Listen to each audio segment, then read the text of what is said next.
नमस्कार, आप देख रहे हैं खबरफास्ट और मैं हूं आपके साथ शमशेर सिंह। देश की राजनीति में इस वक्त एक ऐसा मसला छाया हुआ है जिस पर सबकी निगाहें हैं। जी हां, मैं बात कर रहा हूं ईडी की उस कार्रवाई को लेकर जिसको लेकर गांधी परिवार पर लगातार एक जवाब देने को लेकर, उनसे सवाल जवाब करने को लेकर सवाल उठ रहे हैं। और इसी कड़ी में कांग्रेस पार्टी की तरफ से लगातार विरोध भी हो रहा है। कांग्रेस पार्टी का यह कहना है कि जो भारतीय जनता पार्टी है वो ईडी के माध्यम से दबाव बनाने की राजनीति कर रही है, दबाव बनाने की कोशिश है और गांधी परिवार को दबाने का प्रयास है। लेकिन हम डरेंगे नहीं, झुकेंगे नहीं, लगातार लड़ेंगे। और इसी मसले पर आज हम एक ऐसी हस्ती से बात करना चाहेंगे जो खुद समाज सेवी हैं और इसके साथ साथ हालांकि पूरी तौर पर राजनीति में सक्रिय तो नहीं है, लेकिन ऐसे परिवार से उनका नाता है जो परिवार 135 साल से देश की राजनीति में सक्रिय है। कांग्रेस पार्टी की बात मैं कर रहा हूं और इस वक्त वो हस्ती हमारे साथ मौजूद हैं, उद्योगपति हैं, हिंदुस्तान के बहुत मशहूर हैं और उनसे ज्यादा बातचीत करेंगे ईडी की इस कार्रवाई को लेकर। जी, मैं बात कर रहा हूं रॉबर्ट वाड्रा जी की। वाड्रा जी, बहुत स्वागत आपका खबरफास्ट पर। नमस्कार, थैंक यू। आप से ईडी को लेकर तो हम बात करना चाहेंगे, लेकिन पहले एक सवाल मैं जानना चाहूँगा आपसे। राष्ट्रपति जो चुनाव हुआ उसका परिणाम सामने आए और उनमें ये माना जा रहा था कि कांग्रेस पार्टी की तरफ से, विपक्ष की तरफ से मजबूत जो है मुकाबला होगा, पर यह देखा गया कि जो कांग्रेस पार्टी ने खुद तो अपने दम पर कोशिश की, लेकिन जो बाकी संगठन और थे, दूसरी पार्टियां थी, उनको साथ लेने का प्रयास रहा, पर कहीं ना कहीं थोड़ा उसमें नज़दीकी या अंतर कहें या बहुत बेहतर तरीके से उनको हम बांध नहीं पाए। पर परिणाम जो सामने, इसको लेकर क्या कहेंगे? एक आदिवासी महिला राष्ट्रपति चुनी गई है। मैं उनको मुबारकबाद देता हूँ, मुर्मू जी को, और बहुत अच्छा है कि एक आदिवासी जो महिलाएं हैं वो आगे बढ़ी हैं। और जैसे मैंने कहा, मैं मुबारकबाद देता हूँ और मुझे उम्मीद होगी कि वो देश के लिए अच्छा करेंगे और बैलेंस रहेंगे। आजकल बैलेंस रखना और एक डेमोक्रेसी को कायम रखना बहुत ज़रूरी हो गया है देश भर में। अब बाकी मैं जो आपने जैसे ज़िक्र की ईडी के बारे में और आपने ज़िक्र की कि अभी जो सिलेक्शन हुआ है, अब यह है कि ऑपोजिशन पार्टी सब इकट्ठे नहीं हैं और कांग्रेस ने काफ़ी मजबूती से काम किया और हम ज़रूर उम्मीद करते हैं कि सारे ऑपोजिशन इकट्ठे होंगे। ऐसा आरोप लगता है कि जैसे गंगा नहा गए हैं, ऐसा कहते, कांग्रेस से कोई व्यक्ति जाता है या फिर किसी पार्टी से कोई व्यक्ति बीजेपी में शामिल होता है तो बीजेपी पर एक आरोप लगता है कि ऐसा क्या है कि आपकी पार्टी में आ गया तो उसने गंगा स्नान कर लिया। ऐसी बातें अक्सर होती हैं और ऐसे बहुत से कांग्रेस पार्टी के सांसद हैं, पुराने नेता हैं, वो भी बीजेपी का दामन उन्होंने थामा। पिछले लोकसभा चुनाव में देखा, 14 में हमने देखा ये सारी चीज़ें। लेकिन इसके पीछे कारण ये भी है कि कांग्रेस पार्टी कहीं ना कहीं इनको पकड़ कर रख पाने में कामयाब नहीं हो पा रही है। उसकी वजह क्या समझते हैं? आज सिंधिया जी को हमने देखा, अब हरियाणा में भी कहीं ना कहीं मनमुटाव देखा कांग्रेस पार्टी में, राजस्थान में देखा। ये चीज़ें सत्ता से दूरी का एक कारण है या कोई और वजह आपको नज़र आती है? जो कहीं भी स्टेट में कोई अच्छी तरीके से गवर्नमेंट चल रही हो, उसको ख़राब करने में या उसको तोड़ने में हमेशा बीजेपी लगी रहती है। चाहे आप महाराष्ट्र में देखेंगे अभी हुआ है, या आप कोशिश करेंगी कहीं भी थोड़ी वीकनेस होती है तो वो किसी तरह से उसको तोड़ने की कोशिश करेंगे। जब मैं कहता हूँ कि एजेंसियों को एक टूल जैसे इस्तेमाल किया जाता है, क्योंकि आप एक इलेक्शन जब कहीं भी स्टेट में होता है तो पहले ही ईडी वहाँ पहुँचती है और फिर उनके जो उम्मीदवार होते हैं चीफ मिनिस्टर के लिए या कोई भी उम्मीदवार होता है जो बीजेपी के अगेंस्ट है, जिनको जो जीत सकते हैं, उनको, उनके परिवारों को फिर से ईडी का नोटिस मिल जाता है, डर उन्हें दिखाया जाता है, समन मिल जाता है। कोई पुराने केस उस समय पे जब इलेक्शन हो रहा हो वो उठा लेते हैं और वो मतलब उनको उस चीज़ में व्यस्त कर देते हैं कि वो बाहर अपने इलेक्शन में ना लग पाएँ। ये सियासत का चेहरा ऐसा होता है या फिर ये सिर्फ हम बीजेपी के लिए इस्तेमाल कर सकते हैं वर्ड? क्योंकि ऐसे आरोप कांग्रेस पार्टी की सरकार तब उन पर लगते रहे। एक चीज़ और मैंने की, जब भी किसी पार्टी की फुल मेजोरिटी में सरकार आती है, चाहे कांग्रेस पार्टी की सरकार रही हो इंदिरा गांधी के काल में, राजीव जी के बारे में थोड़ा सा अलग कॉन्सेप्ट लोगों का रहा, और उसी तरीके की अब सरकार कहीं ना कहीं जैसे इंदिरा जी की सरकार थी उसी तरीके की गवर्नमेंट जो है बीजेपी की अब नज़र आती है, वही फुल मेजोरिटी के साथ। यानी एक गठबंधन की सरकार थी यूपीए में, तब फैसले अलग तरीके से लिए जाते थे, अब एक तरीके से फैसले लिए जाते हैं। इसके पीछे क्या आप समझते हैं? क्या फुल मेजोरिटी भी कहीं ना कहीं लोकतंत्र के लिए एक बड़ा मैं कहूँ कि खतरा है इस वक्त? बिल्कुल खतरा है, क्योंकि वो किसी और पार्टी को एग्जिस्ट नहीं करने देते हैं। वो ज़रूर उनको जो आपके सहयोगी हैं, जो मीडिया है, उनको कंट्रोल किया जाता है कि क्या बोल सकते हैं क्या नहीं। ये जो भी मैं आपको बोलूँगा ये मैं अपने लोगों के बीच में रहता हूँ, उनके एक्सपीरियंस है। जब मैं 10-15 साल से लोगों की सेवा कर रहा हूँ, विकलांग लोग, अंधे लोग और अलग अलग लोगों से पूरे देश भर में मैं जाता हूँ, तो सबका ये है कि सर आप कदम लीजिए राजनीति में। दुनिया है, जितनी भी राजनीतिक पार्टी होती है, सब जगह जब मैं बाहर मिलता हूँ तो कहते हैं इस तरीके की हमने कभी भी पॉलिटिक्स नहीं देखी। और मैं ये कहूँगा कि देखिए, आप जो भी है एक्सपीरियंस होता है कि मतलब कि पहले 20,000-21,000 लोग उद्योगपति जो बिजनेसमैन थे अच्छे से, वो देश छोड़ के चले गए 2014 से 18 तक। अभी अब सेंसस आया, फिर से 8,400 लोग गए हैं। अब ये इसलिए जा रहे हैं क्योंकि मतलब उनको डर है यार कि यार अगर हमने कुछ हमारा काम अच्छा चल रहा है या हमने कभी कुछ उनके पॉलिसीज़ के अगेंस्ट बोल दिया, बीजेपी की पॉलिसीज़ जो आती है अगेंस्ट बोल दिया, तो सीधा ईडी का समन आ जाएगा। राहुल गांधी अपने स्तर पर पूरी कोशिश में है कि युवा चेहरा, युवा आइकन माने जाते हैं। प्रियंका गांधी अपने स्तर पर पूरी कोशिश कर रही हैं। तो ये देखा जाता है कि अगर परिवार के लोगों का साथ मिले तो और मजबूती के साथ सत्ता के साथ या किसी के साथ या सड़क पर जाकर संघर्ष करना हो तो वो आसान हो जाता है।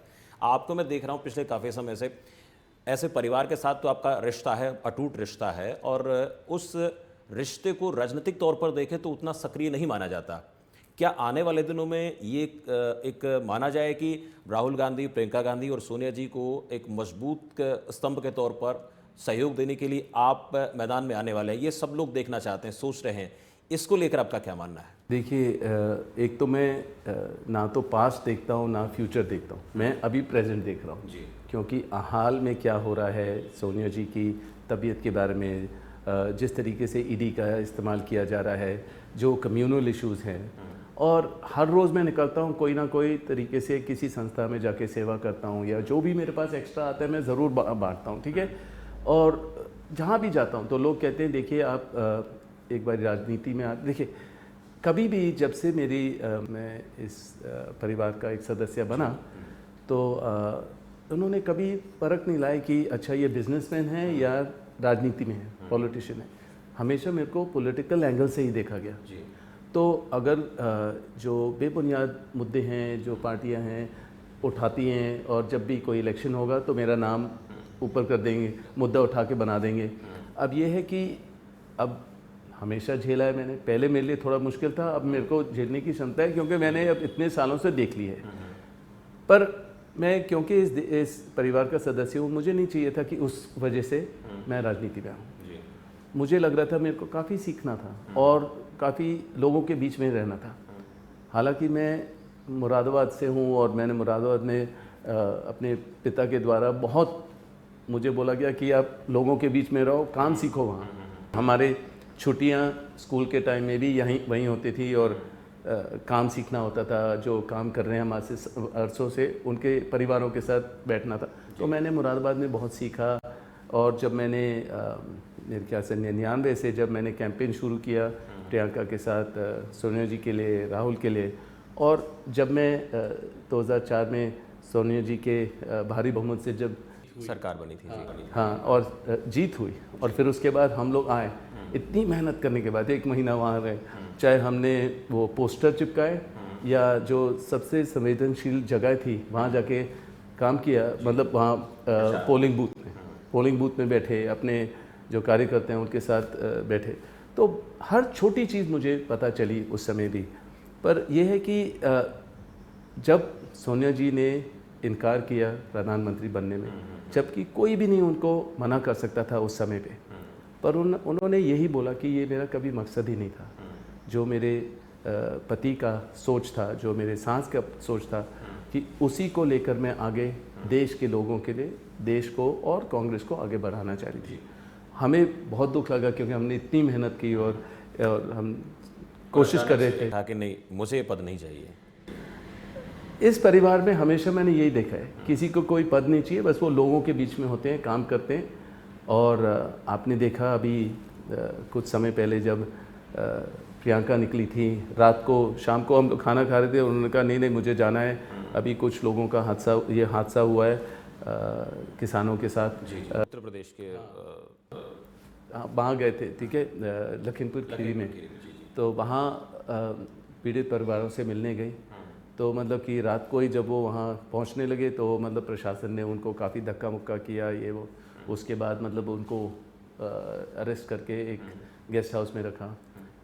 पूरे देश से लोग आए, उन्होंने देखा जिस तरीके से इस महिला को मतलब कि पुश किया जा रहा है, धक्के दिए जा रहे हैं और गलत, वो पहले बोलते महिला की सुरक्षा की बात करते हैं, पर वहाँ उनको जिस तरीके से बर्ताव किया लोगों को पसंद नहीं आया। उनको अरेस्ट करके एक जगह रखा जहाँ वो अपने कोविड का समय था, सफाई भी किया, सफाई रखा। तो वो कहते हैं देखो उनकी झाड़ू को लेकर सवाल उठा था, उनको लगा कि वो इसी लायक हैं। एक महिला के बारे में जो अपनी जगह साफ कर रही है, वहाँ के जो सीएम हैं वो बोलते हैं कि वो इसी लायक हैं। पर जब प्रधानमंत्री जी वो स्वच्छ भारत की बात करके झाड़ू लगाते हैं तो कहते हैं ये दो राय होती है उनकी। पर यह है कि प्रियंका निडर हैं, वो उनका मकसद था कि मैं उन पीड़ित परिवारों से मिलूंगी, और वो मिली। और उनको तो मैं ये कहूँगा, और जब राहुल निकले थे किसानों के लिए और जब वो 3 पॉलिसीज़ वापस लीं, उन्होंने दुख दर्द और हमेशा बात की। और ये तो देखिए मैं यही कहूँगा कि ये जो परिवार है ना तो किसी पद के लिए देखेंगे, वो लोगों की सेवा रखेंगे। और ज़रूर अगर परिवार को लगेगा कि मुझे राजनीति में आना चाहिए तो मैं ज़रूर हूँ, मैं तैयार हूँ और मैं देखूँगा किस क्षेत्र को मैं रिप्रेजेंट करूँगा और मैं क्या बदलाव ला सकता हूँ अपने सोच से। बिल्कुल। हमेशा किसी न किसी ने बोला आप हमारे इस तरफ से आइए, गाजियाबाद या कहीं से भी आइए, और प्लीज़ यहाँ हमें बदलाव की ज़रूरत है और आप कर सकते हैं, और आप लोगों के बीच में रहते हैं।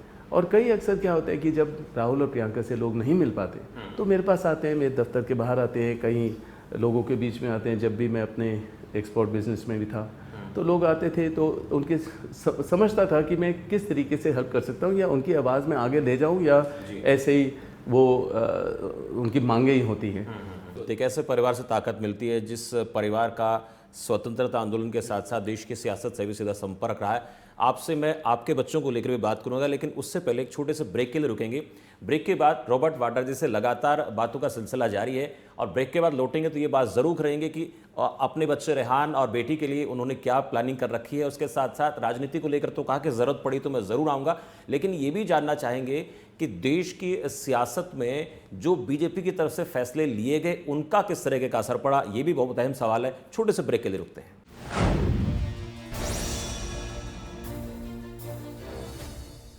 क्या आप दुबले पतले कमजोर हैं, आपकी सेहत नहीं बनती, भूख कम लगती है, वजन नहीं बढ़ता? दरअसल मेन बात खाना पीना खाना नहीं है, मेन बात है खाया पिया लगना। और अगर खाया पिया लगेगा ही नहीं तो आपकी सेहत बनेगी कैसे?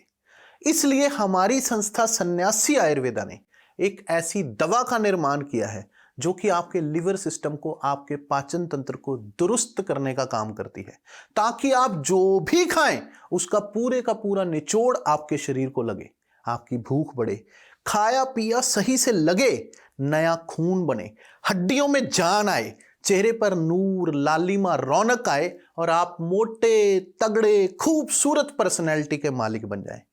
100% आयुर्वेदिक दवा होती है, इसका शरीर पर कोई भी साइड इफेक्ट, कोई भी नुकसान या दुष्प्रभाव नहीं होता। लड़के लड़कियां दोनों इसका इस्तेमाल कर सकते हैं और पहले 15 दिन के अंदर ही आपको इसका असर महसूस हो जाएगा। सिर्फ 699 रुपए की पूरे 1 महीने की दवा होती है और आप इसे घर बैठे 011-45454545 पर फोन करके दवा मंगवा सकते हैं।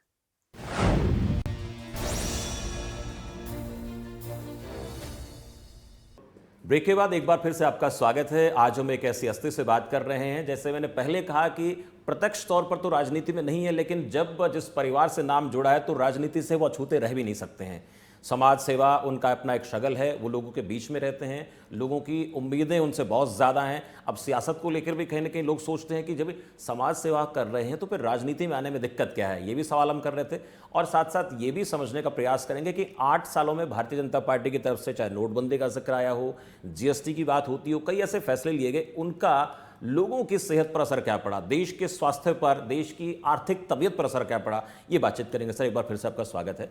आपसे हम बात कर रहे थे सियासत को लेकर। मैं एक छोटा सवाल बच्चों को लेकर करना चाहूँगा। रेहान ने भी वोट डाल दिया है, बिटिया की भी उम्र हो गई है, और इस परिवार का मैं इतिहास का जिक्र करूँ तो खुद नेहरू जी, फिर इंदिरा गांधी जी, राजीव जी, और अब राहुल गांधी जी को लेकर जिक्र आया। जब एक बहुत बड़ा हादसा परिवार पे गुजरा तो कहा कि नहीं, सियासत में नहीं जाने देंगे। लेकिन जब जब ज़रूरत पड़ी है, और सोनिया जी ने खुद कहा कि देश को जब ज़रूरत पड़ेगी तो मैं तो हूँ, मेरे बच्चे बीच में जाएंगे। अब राजनीति का एक ऐसा दौर चल रहा है जिसमें एक मजबूत विपक्ष की अपेक्षा की जाती है, तो क्या माना जाए? आप तो ज़रूरत पड़ी तो जाएंगे, लेकिन बच्चों को लेकर क्या आपकी प्लानिंग है? अभी बच्चे ही हैं तो उनको उनकी अपनी ज़िंदगी है, उसमें प्रियंका और मैं बिल्कुल हम लोग पूरा फोकस उन पे रखते हैं।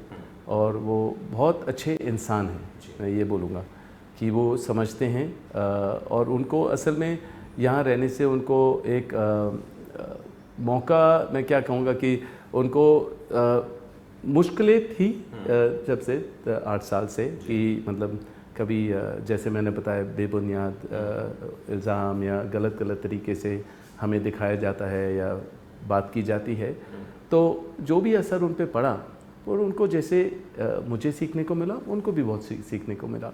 और वो समझते हैं, कभी अपने मामू के बारे में सुनते हैं, कभी अपनी नानी के बारे में, और अपने पिताजी के बारे में कुछ ना कुछ सुनते रहते हैं। तो मैं ये कहूँगा कि वो भी उनकी सोच बदल गई है, वो समझदार हैं, वो अच्छे इंसान हैं, उनकी मांगे ज़्यादा नहीं हैं, पर वो हाँ अपने जीवन में व्यस्त है, अपने काम में व्यस्त है। अब ये है कि जब रायहान भी उम्र का हो गया, जब उसने वोट भी डाला, और अपना थोड़ा सा जब कोविड के समय में ऑनलाइन सारा काम होता था अपने कॉलेज वगैरह के लिए, तो साइड में उन्होंने सोचा कि मैं अपनी फ़ोटोग्राफ़ी को और बढ़ाऊं, और एक कंपनी खोली, और उसने अपना कुछ कमाने लगा। तो वहाँ से भी फिर से मेरे बच्चों पे भी कुछ परेशानियाँ गवर्नमेंट ने ट्राई की कि इनको भी परेशान करो, कि एक नोटिस आया कि आप कब से कंपनी शुरू की है, कितना कमाया है। और जब कोई कमाता है, कंपनी खोलता है, तो उनका इनकम टैक्स रिटर्न फाइल अपना करेंगे, और आरओसी में सारे इन्फॉर्मेशन मिल जाती है। पर उनको वो इस हद को भी पार कर दिया कि बच्चों को भी परेशान करने का कोई तरीका ढूंढा। उनको समाज के साथ साथ सियासत का तो जो एक असर है वो अपने नाना नानी से, मामा से सीख रहे हैं, लेकिन समाज का जो एक अंश है वो आपके थ्रू उनको मिल रहा है। समाज सेवा का आपने जिक्र किया, लोगों के बीच में आप रहते हैं। मैंने पहले भी एक बात कही कि राजनीति में लोग सोचते हैं आप आएँ। ये सोशल मूवमेंट का जो कार्यक्रम है, इसमें देश में कई तरह की धाराएं हैं, अलग अलग धर्मों के लोग हैं, हिंदू, मुस्लिम, सिख, ईसाई, सब मजहब के लोग इस देश में रहते हैं, बौद्ध हैं या फिर जैन धर्म के लोग हैं, सब तरह के लोग रहते हैं। पर इस वक्त एक जो धारा बह रही है, लगता है कि सब लोग उसमें बहे जा रहे हैं। कहीं 80 बनाम 20 हो जाता है, कहीं किसी और तरीके की बातें होती हैं। उत्तर प्रदेश की राजनीति जिक्र करूँ, जब प्रियंका जी खुद सक्रिय हैं, वहाँ पर 80 बनाम 20 का नारा चला, वहाँ पर बुलडोज़र अपनी अलग धारा में बह रहा है। ये चीज़ें राजनीति के लिहाज से देखें तो आपको कहाँ इनको आप परखते हैं, कहाँ पाते हैं इन तमाम चीज़ों को? दुख मिलता है, मुझे दुख होता है कि देखने पर कि बुलडोज़र चला रहे हैं, क्योंकि किसी से रिश्ता है जिसने अपनी आवाज़ उठाई, किसी के लिए, अपने मज़हब के लिए या किसी और चीज़ के लिए, या अगर कोई गलत तरीके से किसी का बच्चा अरेस्ट हो जाता है और उनको सपोर्ट मिलती है, सपोर्ट मिलने के बाद उनको अरेस्ट किया जाता है, तो तरह तरह की चीज़ हो रही है। जो मैं फिर से बोलूँगा, जो डेमोक्रेसी है वो मतलब कि बहुत ही छोटे अंक पे रह गई है, और मतलब कि आपको डिक्टेटरशिप ज़्यादा दिखाई दे रही है कि मतलब जहाँ भी जाएं तो मतलब कंट्रोल, फियर, भेदभाव की बात, सारे अपने कम्युनल इश्यूज ज़्यादा बढ़ गए हैं कि सारे अपनी कम्युनिटी जब इकट्ठे होते हैं वो खुश उसी में रहते हैं। और हाँ देखिए, मेरा धार्मिक टूर बहुत होता है मेरे को। जैसे अभी मैं उज्जैन गया, वहाँ मैं वो महाकाल का समय था, और मतलब जो ज्योतिर्लिंग था, वहाँ अंदर जाके सैक्रोसैंक्ट में बिल्कुल सेंटर में इतनी बढ़िया एनर्जी थी। तो मैंने पूरे हर चीज़ परफॉर्म किया और जिस तरीके से ज्योतिर्लिंग से उन्होंने अपना कलर उठा के मेरे यहाँ लगाया, मेरे में और एनर्जी आई। और मैं मतलब चाहे जो भी आसपास हो रहा था कि पंडित जी तो अपने रिसाइटल कर रहे थे पर बाकी लोग मिलना चाह रहे थे, फ़ोटो ले रहे थे, मेरे आंख बंद थे, मेरा पूरा फोकस वहाँ था। और वैसे ही मैं सिद्धिविनायक जाता हूँ, बम्बावती जाता हूँ, हर जगह जाता हूँ, जाने की कोशिश करता हूँ। पर मैं कह रहा हूँ जैसे हाजी अली भी गया, मैं हर जगह जाता हूँ। तो मुस्लिम या क्रिश्चियन कोई जगह है, मतलब जो चर्च है, गुरुद्वारे में जाता हूँ, मैं तो अपना सर नीचे करके धन्यवाद देता हूँ गुड हेल्थ के लिए, सबके हेल्थ के लिए, और सब शांतिपूर्वक रहें, एकजुट रहें और मतलब भेदभाव की बात ना करें। तो मैं अपने तरीके से जो भी मैं कर सकता हूँ, और मैं ज़रूर अपने सोशल मीडिया पे डालता हूँ कि सबको देखना चाहिए कि सबको इकट्ठे और एक कोई भी गुलिस्तां होता है वहाँ देखा जाता है कि सब तरह के फूल होते हैं। ऐसे हिंदुस्तान की एक परिकल्पना हमारे पूर्वजों ने भी की थी और हम भी उम्मीद करते हैं कि ऐसी स्थितियाँ होनी चाहिए। ये तमाम चीज़ें आपको लगता है कि वो कहीं ना कहीं इसके लिए घातक साबित हो सकती हैं। आपने हेल्थ का बीच में जिक्र किया, आप हेल्थ को लेकर बहुत कॉन्शियस रहते हैं, स्वास्थ्य को लेकर, और फिट जितना आदमी रहेगा फिजिकली मेंटली उतना ज़्यादा जनता के बीच में जाना, उन लोगों को समझना सीखना, ये इसके फिटनेस का राज ये क्या है? इसके पीछे आपको मोटिवेशन कहाँ से मिलती है, कैसे? जैसे मैंने कहा कि लोगों को लगा कि लोगों ने जैसे जब मैं इस परिवार से जुड़ा हूँ तो लोगों को लगा कि तभी से मेरी आमदनी बढ़ी और हर चीज़ बढ़ा तभी से। अब जो भी मैं अगर मैं कुछ पहनता हूँ या चलाता हूँ या जो भी है, ये सारे उनके दिए हुए हैं। तो मुझे ये लगा कि अगर मैं अपनी फिटनेस पे ध्यान दूँ, कोई ये नहीं कह सकता कि सिक्स पैक आपको गांधी परिवार ने दिया। तो मेरा ये सोच था कि मैं अपने हर चीज़ में देखता हूँ कि अपने मेहनत से, अपने बलबूते से आगे बढ़ूँ। खुद अपने स्तर पर आगे बढ़े आदमी। आपने एक बात कही कि हेल्थ को लेकर तो कोई ना कहे कि भाई ये गांधी परिवार की वजह से या उनकी तरफ से ऐसा हुआ। जब 10 साल यूपी की सरकार रही, उस वक्त एक छोटा सा एग्जांपल मैं दूं, जैसे किसी गांव में कोई सरपंच बन जाता है, हमारे हिसाब किताब से बातें आती हैं तो ये कहा जाता है कि भाई सरपंच बन गया है, अब इसके बाद देखने के महंगी गाड़ियां होंगी, बड़े बड़े खेत होंगे, बड़ी कोठी इसके पास होगी। और आप तो ऐसे परिवार के दामाद हैं जिस परिवार को देश की सत्ता चलाने का 70 साल का अनुभव है। तो ये जो आरोप लगे कि भाई परिवार के साथ रह के उन्होंने अकूत संपत्ति बना ली है, अरबों खरबों रुपए बना लिए हैं, उसके बाद ईडी क्या तमाम तरह की चीज़ें चली, ये सब चीज़ें जो शक का गुंजाइश कहीं बनती है इन तमाम चीज़ों को लेकर, क्योंकि मैं सरपंच का उदाहरण दे रहा हूँ। तो परिवार के साथ रह के, और बहुत से लोगों को पता लग जाता है कि भाई आज यहाँ पे कोई प्रोजेक्ट लगना है, यहाँ पे कल को बहुत बड़ा एक हाईवे निकलेगा, यहाँ पे एक बहुत बड़ी कंपनी डेवलप होनी है, तो चीज़ें तो आपको तो वहाँ से सब पता लग जाती होंगी पहले से ही। जहाँ भी मैं जाता हूँ तो कहते हैं ये तो इन्हीं की पार्ट ऑफ उनकी संपत्ति है, मतलब कि चाहे होटल हो चाहे कोई चीज़ हो। तो मैं उसका मजाक बनाता हूँ कि जब मैं आगरा गया ताजमहल वो भी मेरा ही होगा, या मतलब कि कुतुब मीनार पे गया तो वो भी मेरा होगा, या कोई भी ऐसी चीज़ है कि क्योंकि एक मजाक बन गया था कि हर चीज़ मेरी है और ये है वो है, विदेश में 10 होटल है, ये है। तो मैंने कहा आपने हर चीज़ बोल दिया और आपको 23,000 डॉक्यूमेंट दे दिए हैं, उसमें से मेरे अकाउंट्स जो हैं वो दिखा दो देश भर को। असल में जब से मैंने 1 रुपये कमाया और अभी तक वो दिखा दो, पर आपने वो कभी नहीं दिखाया, बस यही दिखाया कि अच्छा ये भी उनका है और जहाँ जाते हैं तो ये सारा है, पर कभी प्रूव नहीं कर पाए। वो कहीं ना कहीं आपको और ज़्यादा स्ट्रॉन्ग बनाती है तमाम चीज़ें। अब कांग्रेस की बात भी करना चाहेंगे, कोई परिवार की बात हुई, बीजेपी का छोटा सा सवाल मेरा रहेगा। उससे पहले कांग्रेस की एकजुटता को लेकर बात होती है, 2024 का चुनाव ज़्यादा दूर नहीं है, और अगर कांग्रेस एक साथ आती है, हालांकि विपक्ष की अलग बात है, उसका अपना एक नज़रिया होता है, वो कितना साथ है कितना नहीं, यूपीए में जितने दल हैं लगभग साथ रहेंगे।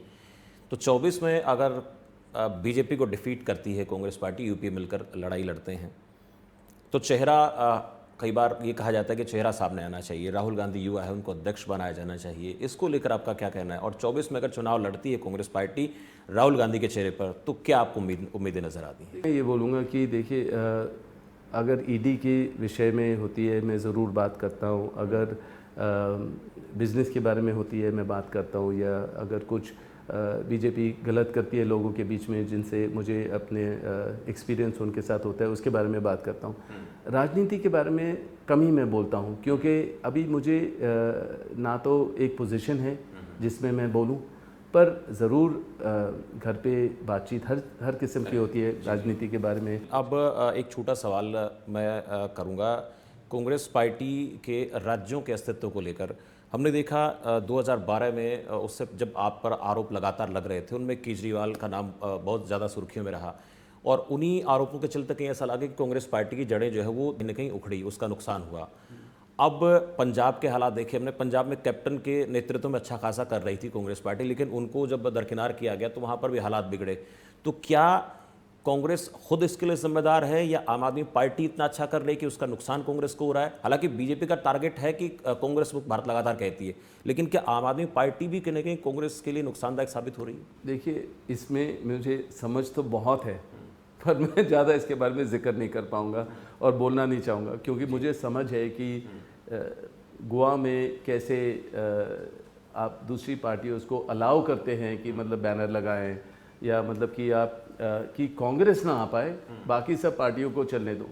तो वो उनके साथ है, बीजेपी के साथ है, ये क्या है मुझे अभी है तो सारा अंदाज़ा है, पर मैं ज़्यादा उसके बारे में जिक्र नहीं करूँगा। कांग्रेस को लेकर भी कहा कि कैसे हमें मेहनत करनी है, साथ साथ आपने अपने आने वाले कल के बारे में थोड़ा जिक्र किया, हिंट दिया। अब वो देखना दिलचस्प होगा कि उसको लेकर परिवार क्या सोचता है, पार्टी क्या सोचती है, उसमें भविष्य देखना होगा। लेकिन इतना आपने ज़रूर कहा कि मुझ पर जो आरोप लग रहे हैं वो बेबुनियाद है और मैंने बहुत से ऐसे प्रमाण दे दिए हैं जिन प्रमाणों के बलबूते अगर कुछ होता तो मेरे खिलाफ हो जाता। इनका सीधे तौर पर ये कहना है। रॉबर्ट वाड्रा जी, बहुत शुक्रिया हमसे बातचीत के लिए। तो रॉबर्ट वाड्रा जी से हम बात कर रहे थे, राजनीति को लेकर खुलकर बात की, ईडी को लेकर कहा कि ईडी की जो कार्रवाई है वो राजनीति से प्रेरित है और बिल्कुल पाक साफ निकलेंगे। राहुल जी हों चाहे सोनिया गांधी जी हों, किसी के खिलाफ कोई सबूत ऐसा नहीं होगा जिसके चलते परिवार के ऊपर कोई आ जाए, पार्टी पर कोई आ जाए। लेकिन इससे इतना ज़रूर है कि पार्टी मजबूत हुई है, ताकतवर हुई है और हम भी मजबूत हो रहे हैं, ताकतवर हो रहे हैं, जिसका परिणाम कहीं ना कहीं परिवार को एकजुट करने में, पार्टी को एकजुट करने में उसका फल हमें मिलता हुआ दिखेगा। फिलहाल मेरे साथ इतना ही। आप देखते रहें खबर फास्ट। नमस्कार।